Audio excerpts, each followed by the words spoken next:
Welcome,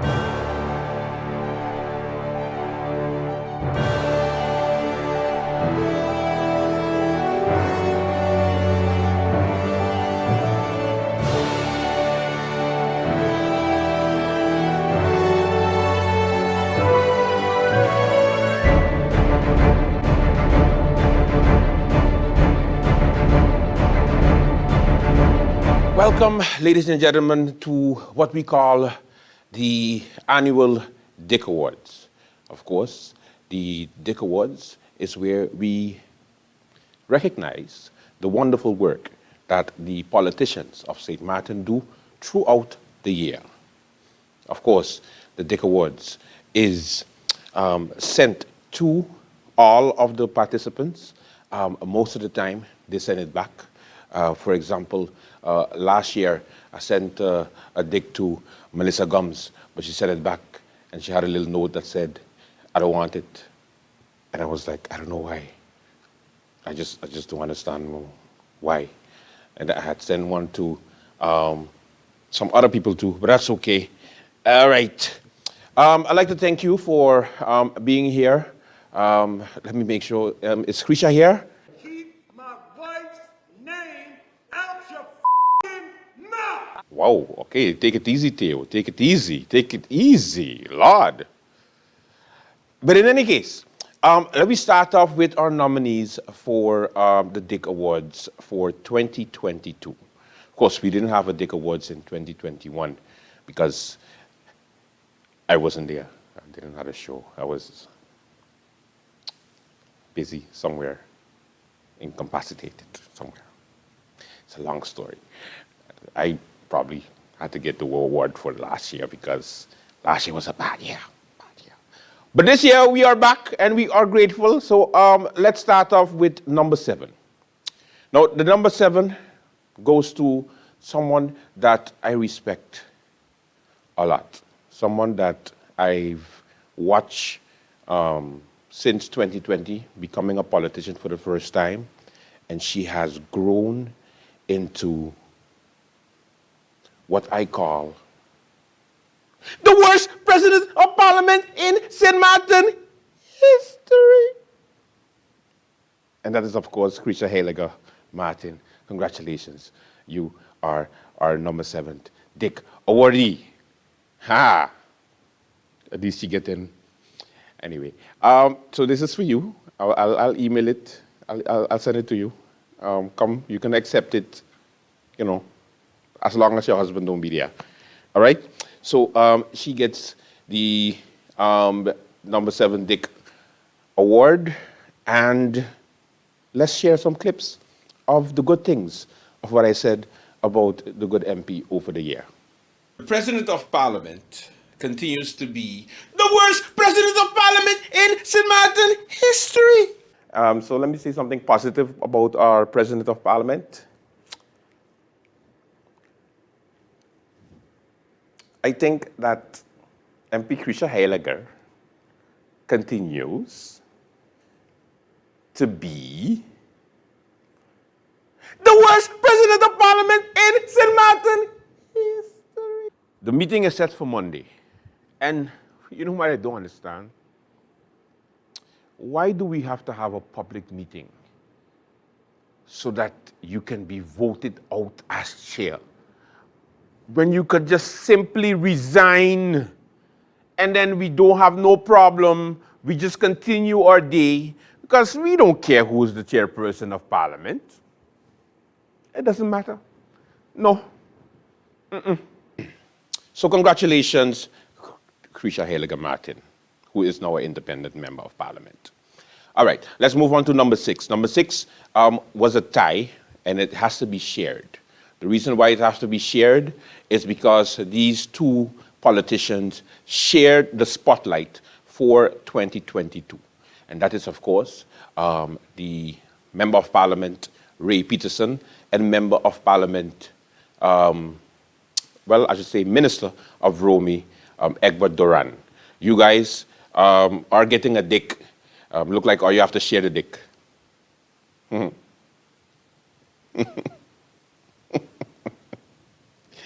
Kill myself. because they're tied, no? So they have to share the dick award. So one day somebody brings the dick home, and the next day they share dicks between houses. Just share it, because you both are winners in my book.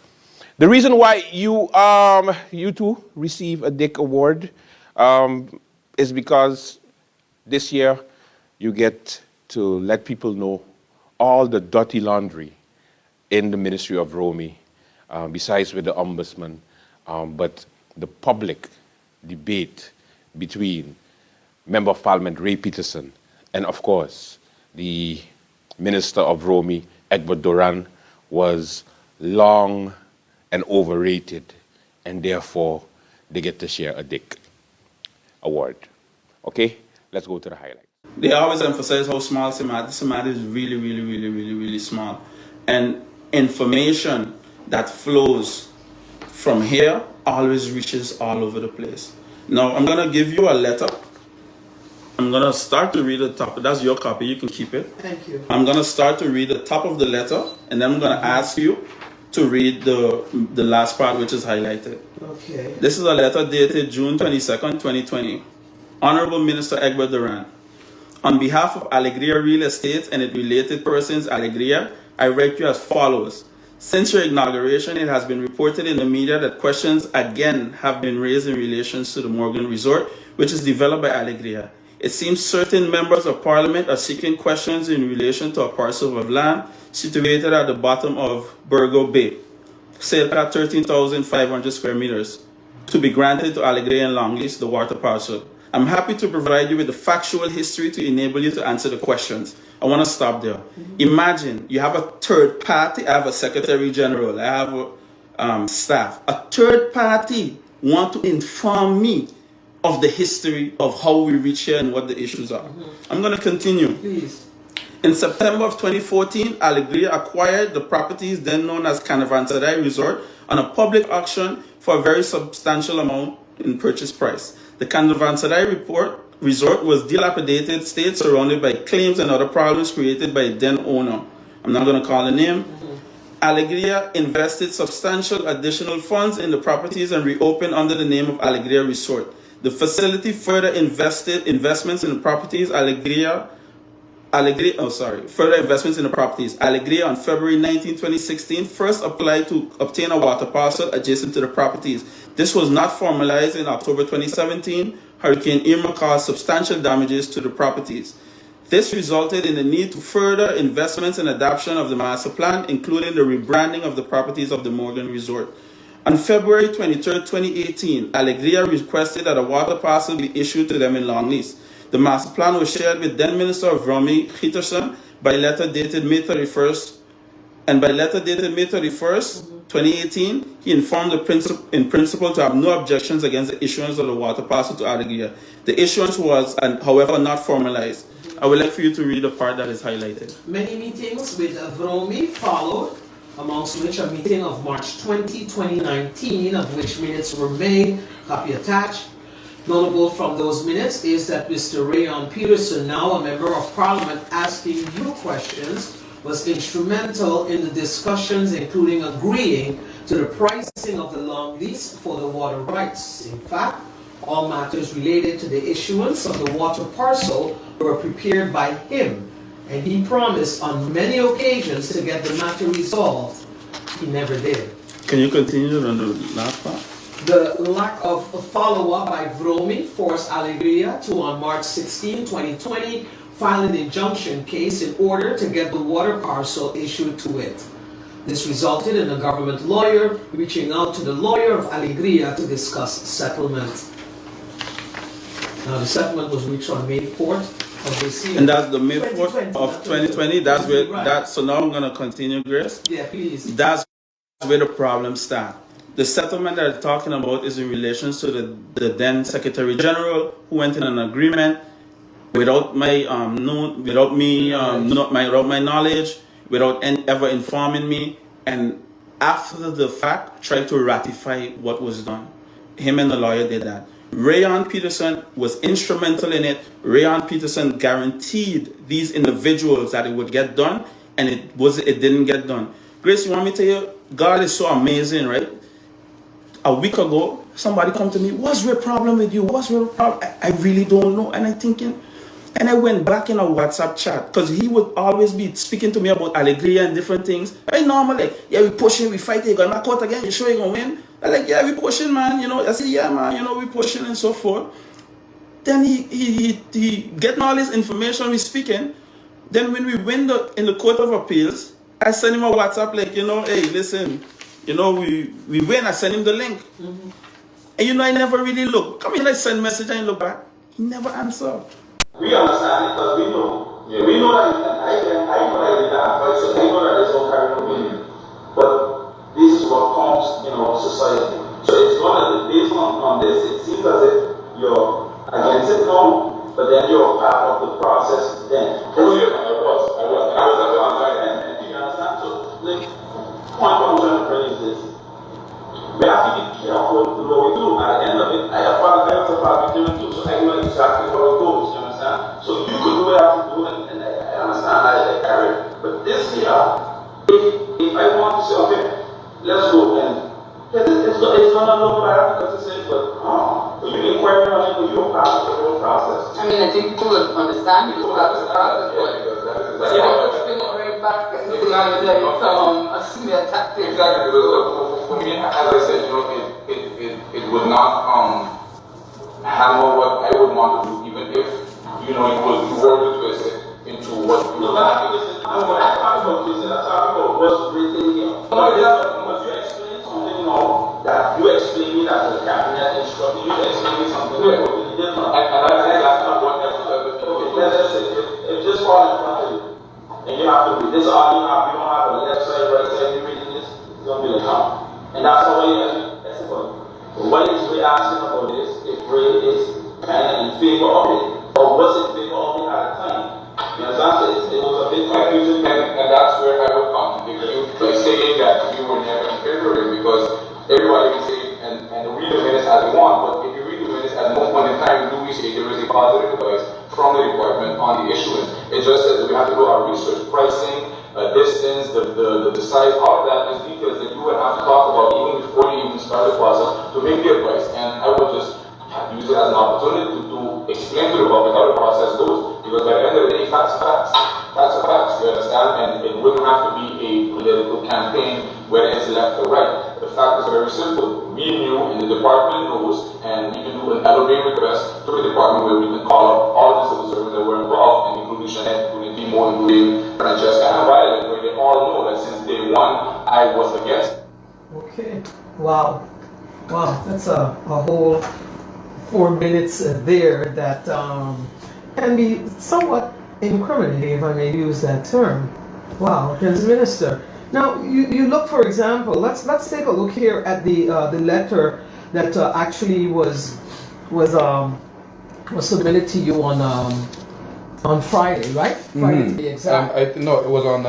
I received it on Thursday. You received it on Thursday. You actually went as far as posting this letter on social media. Why was that? Well, Grace, at some point, the games need to stop. And I don't know whether sending the letter to a bailiff was maybe an intimidation tactic for me, but as I said before I even received the letter, if the minister had any proof of his allegations towards me, which he made last week on your show about having a deal with Alegria or whatever, take it to the prosecutor's office. Take it to the prosecutor's office, the relevant authorities, and let them do the research, because then I would be glad to come up with all of the evidence. I would be glad if they put me under oath. But if you're not doing that, if you're trying to play games and asking me for clarifications, a member of parliament, while you are a minister, it doesn't really make sense to me. The number 5 winner of the Dick Awards for 2022 is the one and only worst, and when I say worst, and I have to say it in my voice, the worst CEO in St. Maarten history. And that is, of course, Brian Mingo of the St. Maarten Airport. Why? Do I really need to spell it out? He's doesn't know what the hell he's doing. And of course, it's December and the workers haven't even been paid their bonuses. They haven't been paid their COLA. They haven't been paid their extra benefits that they normally get because he lied to them and told them, 12.5% from government, so therefore we can't pay you. Again, this is what makes him the worst CEO in St. Martin history, because he lies to his own employees while he acts as if he knows what he's doing. So, therefore, Mr. Mingo gets a Dick Award for sure for being the worst CEO in St. Martin history. Do we have a clip of him? Of course we have a clip of him. Lying ass. But we have to also remember that the airport will go online in phases. So it's not one grand opening that you will have. You'll see pieces and the different halls and different areas go online until we have the completed airport in one big update of having all the halls online. So you will see the improvements as we go along down after March. End of this year, you'll see the hall for departure, and then next year, in 2023, you'll see most of these halls being going online. And then you see, well, that all of a sudden you have this new airport with updated facilities, and then you of course have the grand opening, and that's something we're all striving for or looking forward to. I think the key thing here, the message that we want to send, we started this project, remember, you have to understand the timeline. We started this project and signed it in October 2021. So by the time mobilization happens and so you're in December 2021, the project has been going on for a year plus. I think some of you guys were invited here before we started the project, and now today we're going to get to see how far we got a year after. Yes, it has been 5 years since the Princess was damaged, but some of the things you don't always have under control. The funding and administration part of this project was a very long, dragging part. It had a lot of politics in it, but I'm going to stay out of that.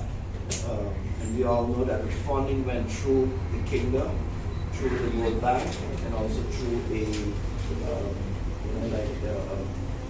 funding that was meant for St. Martin, to rebuild St. Martin. Trust fund, they call it. And it's to build the infrastructure, to rebuild, and we as airport, we applied for it, and we got some funds. The other part of the funds came from the European Investment Bank. The size of the project is of more than 150 million. They say, whoa, that's a big size. But remember, the airport was built in 2005 for around 90 million. We borrowed around 105, but we have a lot of additions, a lot of automation, the security systems, the biometrics, the baggage handling, etc., etc., etc. The number 4 winner of the Dick Award goes to someone who's very close to my heart. I started at the beginning of this year, rooting for her, thinking that, she would have done so good as the new CEO, and then black bite reach, and then scandal reach, and then temporary manager reach. And that is, of course, Miss Sharon Daniel of GEBE. They had some bad managers before, but she is by far, she was one of the worst. And, she stood in Parliament and she said so much lies, and then investigation after investigation. It's just a mess. And then she went on radio and then she said certain things that wasn't true, and she deserves a dick. So she is getting a award, a Dick Award. Congratulations to Miss Sharon Daniel for being one of the worst temporary managers of St. Martin history. Yeah. Let's go to the clip of Miss Daniel. Begin with the news that GEBE opened its doors to the public on Monday. And of course, it had to be one of those very interesting scenarios whereby they weren't able to give physical bills to the clients. So basically, they opened for no apparent reason because you could have done that by the bank, but now you could do that in line at GEBE's main office, which reopened after almost 2 months closed. Yesterday, on their Facebook page, they sent out a little statement and they said GEBE hereby informs the general public that we encountered a minor setback with printing of physical utility bills. Customers who were set to receive a printed bill this weekend will receive this at a later date. Bills are being processed and are expected to reach some of our customers over the weekend.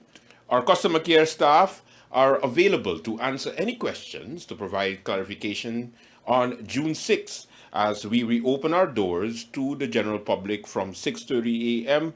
to 4:30 p.m. We encourage our customers to visit our cashiers to make advance payments towards their account. Customer care will be fully operational for move in, move out, payment installments, meter relocation, and support. Okay, that is a statement from GEBE. Of course, it continues to be a mess down there, particularly with the management. The new management that's supposed to come in, headed by Sharon Daniel, is not in as yet.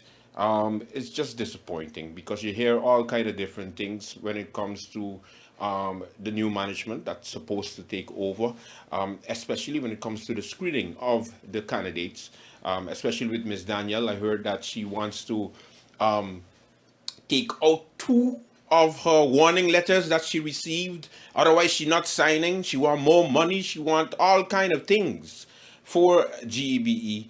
And it's kind of sad that something like that is happening because I know in the past I've said many times that, we supposed to give her a chance.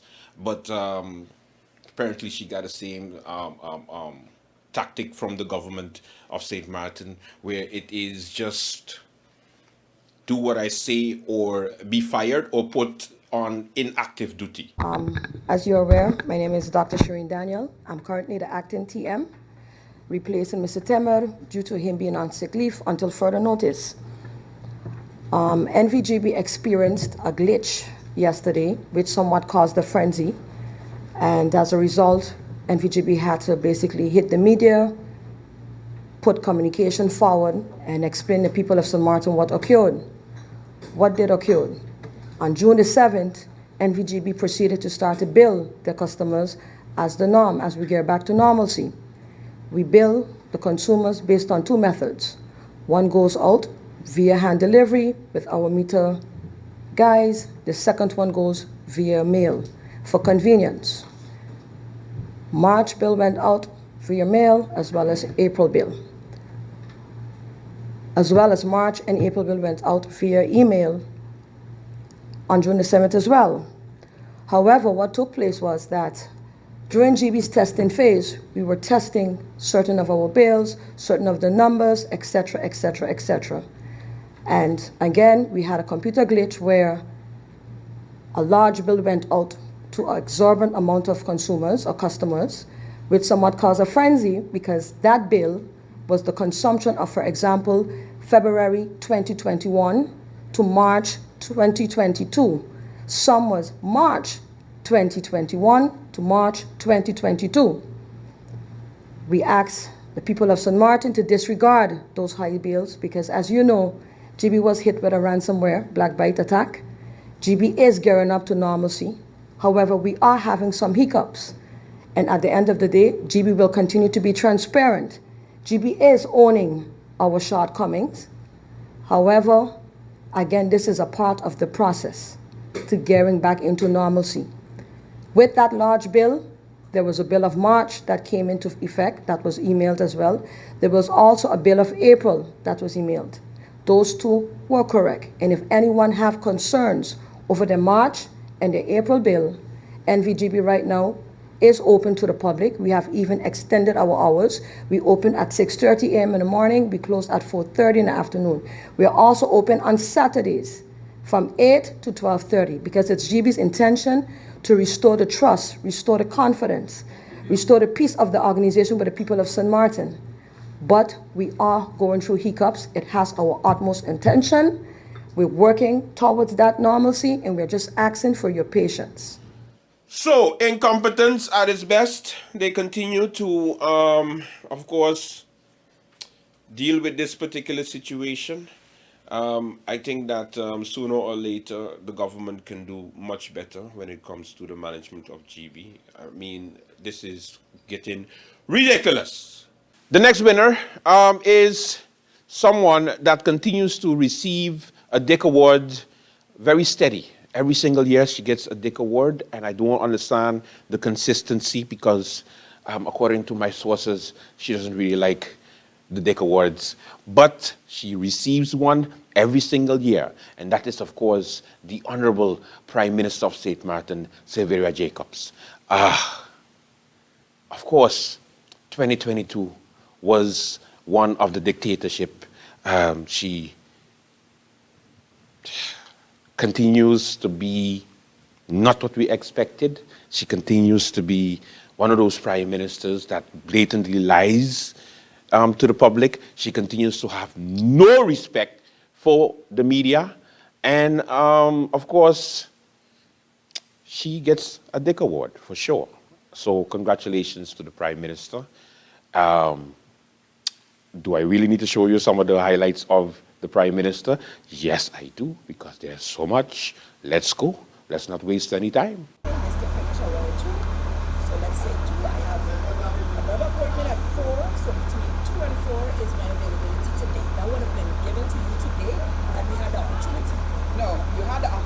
But it wasn't given Let's to stay us. respectful. Let's Yes, stay respectful. Minister, we are respectful because you... Did she just hold her hand? What? And the thing is, what? St. Maarten is not a real place. The Prime Minister is outside, and you have your secretary coming in the discussion while the Prime Minister is trying to de-escalate the situation. And it is so, I don't understand what they were thinking. I just don't understand. This is her whole office. Everybody just rude in their ass, and they have no respect for nobody, and they just want to do whatever they want because they have title.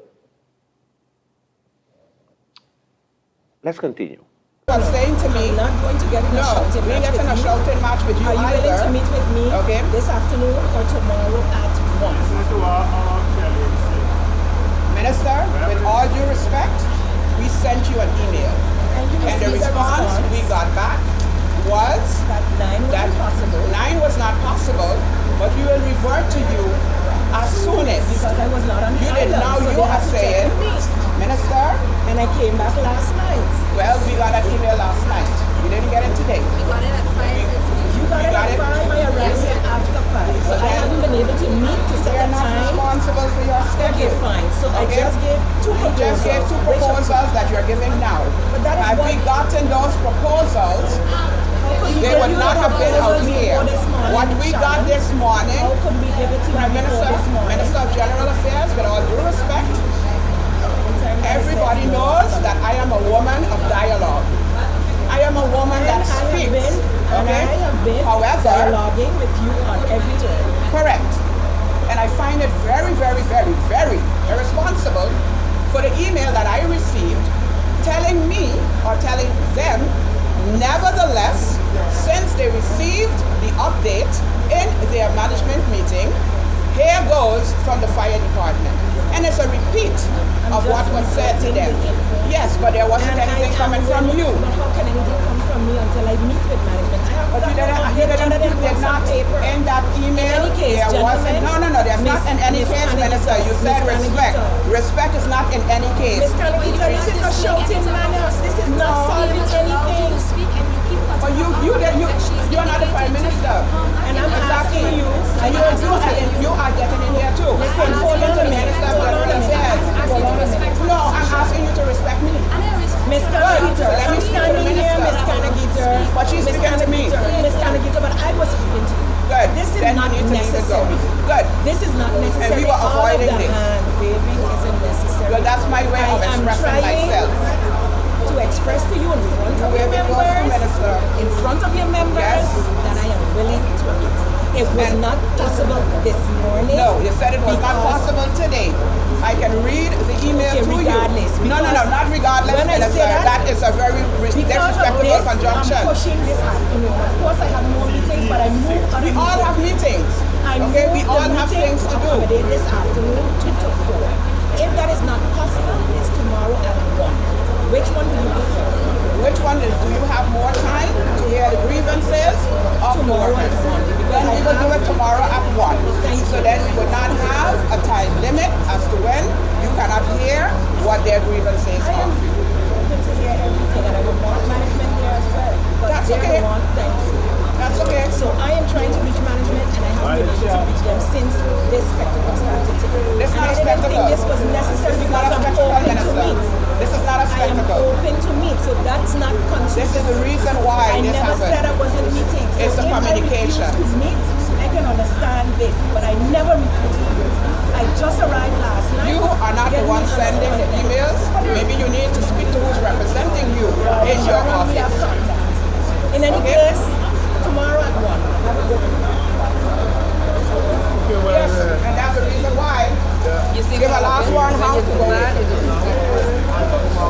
So, yeah, we'll wait and see what happens tomorrow. Prime Minister of St. Maarten, Severa Jacobs, who had to school me today in the Council of Ministers press briefing, when I asked her the legitimacy of the government that we have now. Do we have support for the government in Parliament, yes or no? Are 8 or more members of Parliament supporting the Jacobs 2 cabinet, yes or no? Well, teacher Silly had to bring me to school today, and she was as feisty as always. You know, thank you for that question. I don't usually entertain political questions here. And I know you always do try, but I see the importance of clarifying something as an educator. Sometimes I get knocked for it, but I think every opportunity to enhance understanding of how our systems work is a good one for the people of St. Maarten. And we do not want people to be bamboozled because they do not understand how the system works.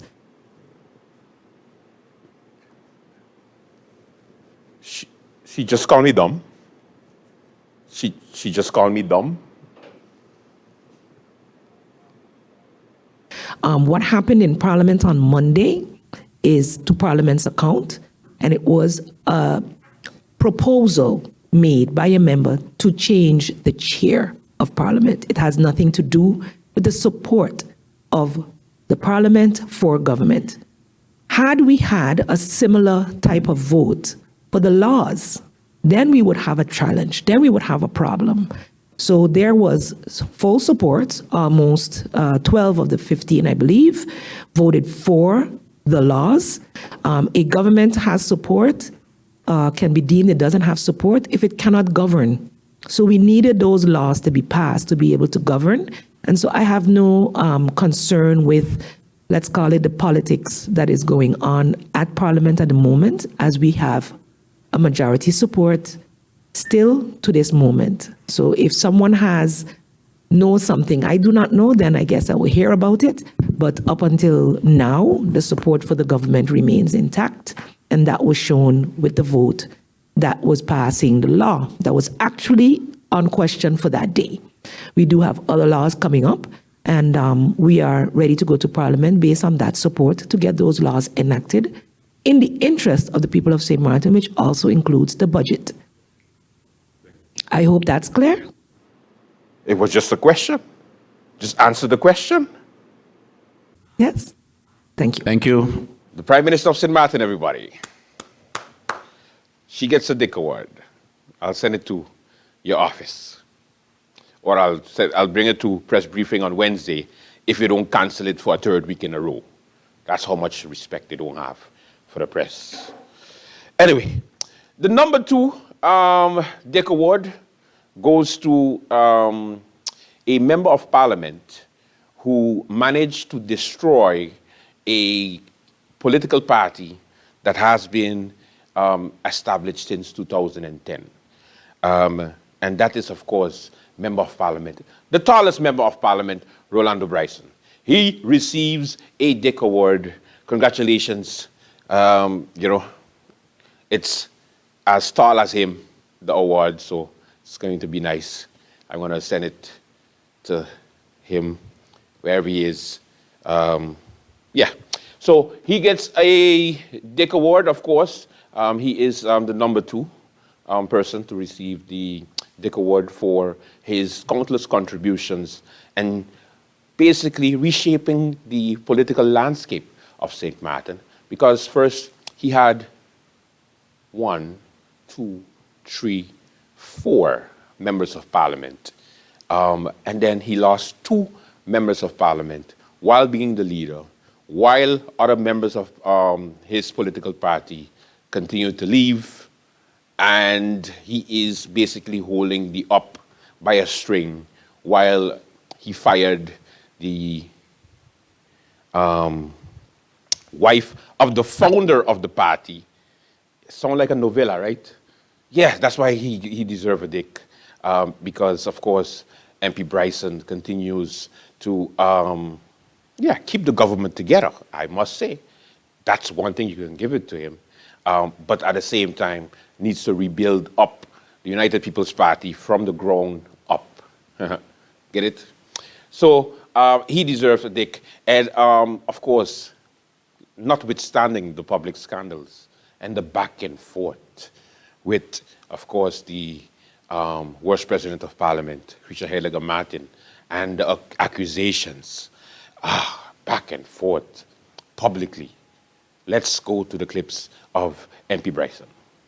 They have some people that want a Congress for the United People's Party. 2 supporters of the United People's Party decided to come up with a letter to the board of the United People's Party, and it goes as follows. It says, political parties on St. Maarten are required to register as an association, not a foundation. This means the party membership should convene on a selected date to elect or re-elect members of its board and leadership in a timely manner of every 2 years at a Congress. Already, we are over 6 months late. From the inception of the United People's Party Association in late 2009, the UP Party has maintained its respect for the rules and regulations set by the Electoral Council. That is why I believe it is imperative to avoid breaking tradition of the party's Congress every 2 years. The recent questionable change in the presidency of the board has left the board muzzled and weak. The reason I say muzzled is because the past boards that I have known have always been very vocal and active in the community. In the past boards that I know and have been part of have always championed for what was best for the people and for the party. The recent very public and shameful events surrounding the current leader of the party, Rolando Bryson, and the lack of action from the board is disappointing to say the least. The board under this current presidency has only seemed to hide and protect the inappropriate and irresponsible behavior of the current leader. The people of the country deserve better. So this is why I am submitting on the basis of Article 21 in the Articles of Incorporation of the United People's Party, a petition for an extraordinary Congress to be held as soon as possible. Signed, Armin Maida, and received is Alston Lawrence, faction staff / supporting board member on behalf of Alfred Halley. But even recently, I tell people that it's no secret that within the UP party, we also have challenges like any political party.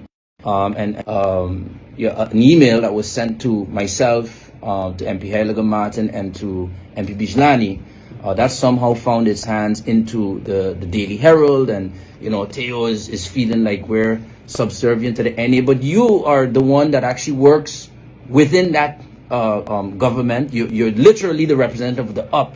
I would like to hereby tender my resignation from the UP party effective immediately. In closing, I would like to thank the original board members of the UP Party, which was installed through the Congress of November 2019. Former UP board member, Mrs. Sylvia Myers, former UP board member, Mr. Mike Granger, existing board member, Mr. Alfred Harley, existing board member, Ms. Gina Illich, and existing board member, Ms. Claudia Lista. Also, to the associate board members, Mr. Francisco La Cruz, Mr. Alston Lawrence, and Mr. Cresberg Brown. I would like to thank all the candidates. Oh yes, I want to thank the candidates for giving me the opportunity to serve as an UP candidate-elect, because rightfully so, I did not obtain this seat on my own. And last, but surely not least, I would like to thank my husband. Because I want to understand the relationship, and I'm sure the radio listeners also want to understand the relationship between you and the leader and the founder of the party. Yeah, we communicate on a regular basis. My kind of method is any major decision for the party, I consult with the members of parliament, the minister, the board of the party, and I also inform the founder, and I get the feedback from everyone. And like, for example, with the expansion of the coalition, which is a very critical thing that we needed to do, because without that, we would not have a government right now. Minister Otley, that's working very hard, would not be in. But that was also discussed, for example, with Theo, with the board, and different people. Yes, he had some pointers on how to go about it. He definitely thought, it's not worth dropping the government. That was his opinion on it. Definitely, he felt that, yes, he understands with the stability, even when the voice note happened before and all of that stuff. At those moments is when I try to have those strategic political discussions with him. We do have one kind of fundamental thing that I think we always differ on, but we respect each other's opinion on that, is that he has had a certain experience with the National Alliance. So he's, I would even say, very protective of us to make sure that, listen, the UP party can never be, just be careful with the NA, because he has had a certain experience with them. And that's where me and him talk and say, yeah, but bro, that's not the experience I'm having with this NA. You tell me about what you experienced in the past and you see some things happening now, but let me see if this is working differently. And that's the type of, I think the only thing we have sometimes a discussion on, but it's always amicable, is related to the National Alliance. And I think that goes back to his history with the party and so on. That he's had with them. Even in forming the government, I said, we're going to be forming a government with the UP and the NA. And his words to me were, Rolando, you don't go into elections to be out of government. And everyone has heard that that's his mantra. Oh yes. So if you ask me, what would Theo's position be faced with the choice of having the ability to expand the coalition or basically the government falling, I think we all know where he stands on that. And the #1 Dick Award for 2022 goes to none other than all of the independent members of Parliament. The reason why you deserve this Dick Award is because you're costing the taxpayers so much money with your so-called factions that you have in government, and basically the traveling that's happening, the per diems, and of course, you're independent, you're not part of a party, so now you have to look for a party to contest the upcoming elections, but yet you are receiving your full salary until the end of this term, if it lasts.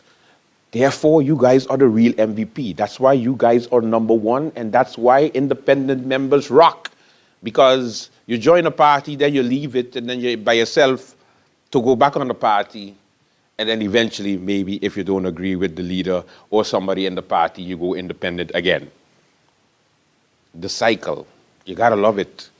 Independence for the win, and therefore each and every independent member of Parliament is receiving a Dick Award. Yeah, I wanted to give one to Member of Parliament Angelique Roumou, but she's not independent. But anyway, those were your Dick Awardees for the year 2022. Of of course, I have to share some of the clips of the independents, the hard work that they have been doing this year. So let's get into it. Of course, they have honorable mentions. The honorable mentions is for 2 ministers. The first one is Miss Anna Richardson for not completing the function book yet, even though she's close to completing the function book. And the police officers are so pissed off that they actually, some of them, most of them, left the police organization because the function book has always been coming, reaching up, almost there, missing a signature, missing a consulting agency from Curaçao, missing something that has to happen but should happen, but then it's almost not there. So when is it actually taking place? So she gets an honorary dick, the Minister of Justice. Also, another honorary dick goes to the Minister of Nothing or Something, and that is, of course, the Minister of Education, Culture, Youth and Sport, Rudolph Samuel, who continues to make promises, announcements, with no type of substance. He makes announcements that this is coming, and that is coming, and he's working on this, and then afterwards, it goes completely silent. As silent as the 1 cent that was introduced almost a year ago for gasoline that would, people who tank, 1 cent would go towards a fund for sports. However, when I asked him in the press briefing to tell me how much was raised thus far, he said he would get back to me 7 months ago. That my proposal to allocate 1 cent per liter gasoline and diesel to the benefit of sports has been approved by the Council of Ministers. I have requested funding via capital expenditure budget of the country to repair the sports facilities, but because of a deficit budget, this has become very challenging. I have also been informed that repairs to the facilities will take place via NRPB/trust fund, but this too will take some time before it materializes. We need to do something now. We cannot wait for the next 3 to 5 years. Our athletes need attention now. St. Maarten is also in need of a multifunctional sports stadium, one in which we can do different types of sports. Getting the money to build such a stadium and also repair and maintain current facilities is a challenge. We have talent in all areas of sports, and the development of our athletes will get attention once we have the money to attend to their development. The government is working on lowering the price of gasoline substantially, and when this takes place, the 1 guilder cent per liter gasoline and diesel will be instituted. The money generated will go towards sports development in general. The money will not go into the general coffers of government. The funds will be earmarked directly for sports. The idea is to make this a permanent structural funding solution for sports in St. Maarten. In Curaçao and Aruba, they have the concept of a sports lottery, which has raised a lot of funds for sports. The 1 cent per liter idea is something similar to that of the other islands, and the entire community will contribute, including visitors, through the use of gasoline and or diesel. Sports tournaments will bring people to the island, and this will be good for our economy. We have talked about diversifying the economy of St. Maarten. Sports tourism can do that. We can diversify with sports, especially in the off-season. I would like to thank my colleagues for their support in this effort. This is something good for all of St. Maarten. Our youths will definitely benefit. I thank you.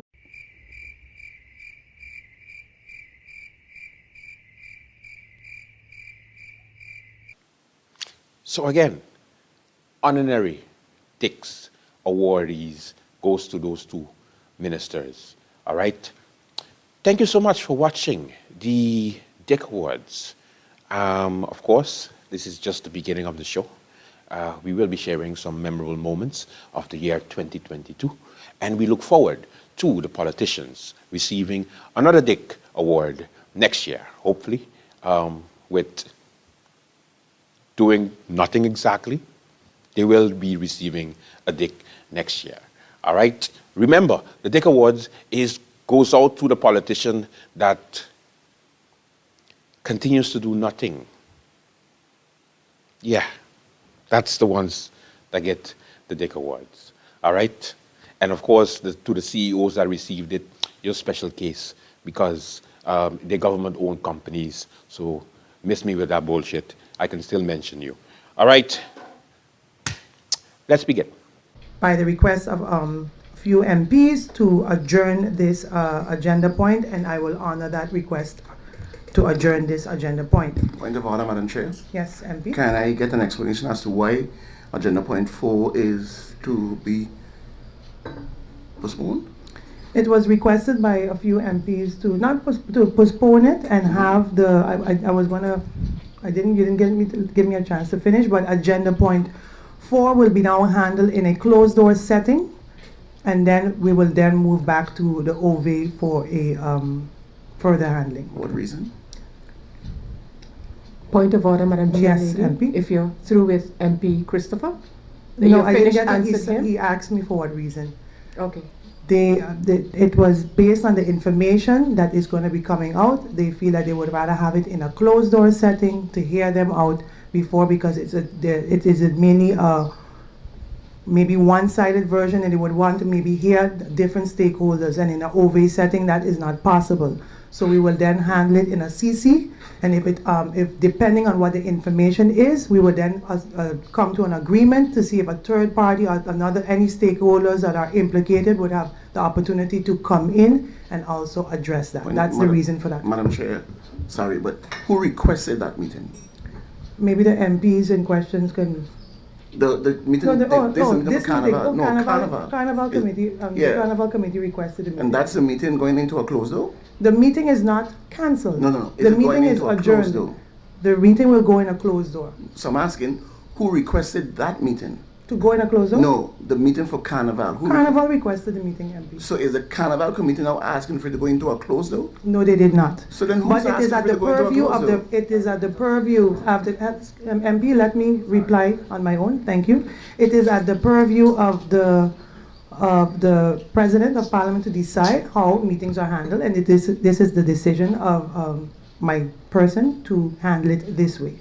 Thank you to the Prime Minister for always being supportive, to say thank you to you for your impartiality.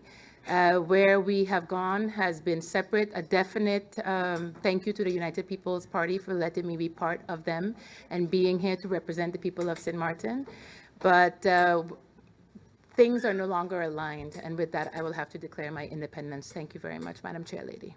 The Minister of Rami, according to her findings, you stand accused of approving a bidding process that was unfair and not transparent. And how did you plead? You came here, you said, not guilty. But when a person is not guilty, they must show some sort of remorse, humility. Most importantly, it needs to be backed and supported by solid facts and justifications for their innocence. I sat here as a juror and I depended on the MPs to pull the truth out of you. Some of the MPs literally fed you with information to assist you, and I meticulously watched and listened and cross-checked everything you said in the People's House of Parliament. And what did I get? During your initial response, you literally threw your entire staff under the bus. Oftentimes, it's not me, it's them attitude. There is no accountability for your actions, a blatant disregard for your role as the leader of your ministry. Because of the fact still remain, the ultimate decision lies with you, Minister. MP Bryson pleaded with you not to shatter his faith in you. Show some respect, show some contrition, he said, to Parliament and the Ombudsman. But one thing MP Bryson forgot is that you needed to show also respect and contrition to the people of St. Maarten. When it comes to providing family and friends with opportunity, I would be the one to understand this the most. Whether they're your family, your friends, or they are all citizens of the country, and they are afforded a right to have any opportunity presented to them. Why should I, of all people, know this? It's simple. I've been related to a perfect example, the Watties, for close to 30 years now. And I've seen many of Claude's grandchildren, mainly, those who wanted to do something for themselves, get sidelined because of their name and because who they're related to. But if you're going to request for anything, especially from government, you better make sure you follow the right channels, the proper channels, and not use any political influence to get you what you at times rightfully deserve. But Minister, there are way too many smoke screens surrounding this particular bidding. Your plea and lack of facts and unclear justifications. I can't in good conscience support what you have presented in Parliament here today, and with that, I too will be voting for the motion. I see that there's another MP that would like to have motivation, and I would like to give the floor then to MP Pantaflet. Thank you, Madam Chair. Good afternoon to the Chair, my colleagues, Parliament, Honourable Minister and the support staff, those who are viewing and those who are listening. Madam Chair, is one thing I have learned in life is not to prejudge and not to accept one-sided stories. The impression, Madam Chair, is created as if, let me speak for myself, disrespecting the Ombudsman.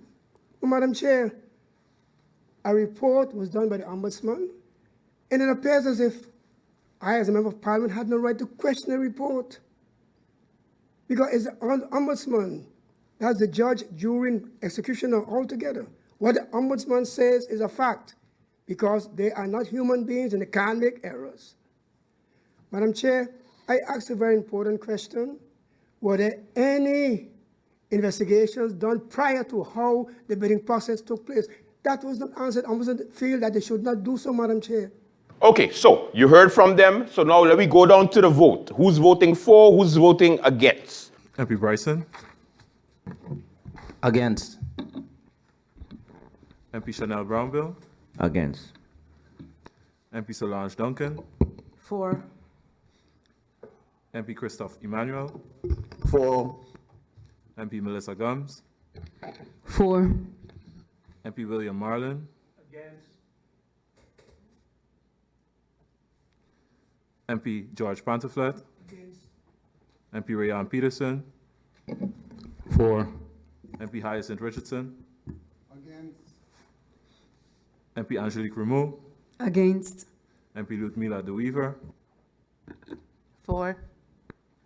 MP Sarah Westcott Williams. For. MP Akeem Arundel. Against. MP Siddharth Bijlani. Against. Chair Lady of Parliament Krisha Martin. For. The vote is 7 for and 8 against. That means the motion has not been, it has been rejected. And if there is, yeah, that's it. And with that, members of Parliament, I would like to thank you for the participation in this public meeting. Captain, the ship is sinking. That does it for our special program for today. Of course, last program of the year. We will see you back here, fresh and new. If I'm still alive, after these politicians come look for me when they get this dick award. But either way, I'll be here, hopefully, and happy New Year. And let's start the year fresh. All right? God bless. Have a good day.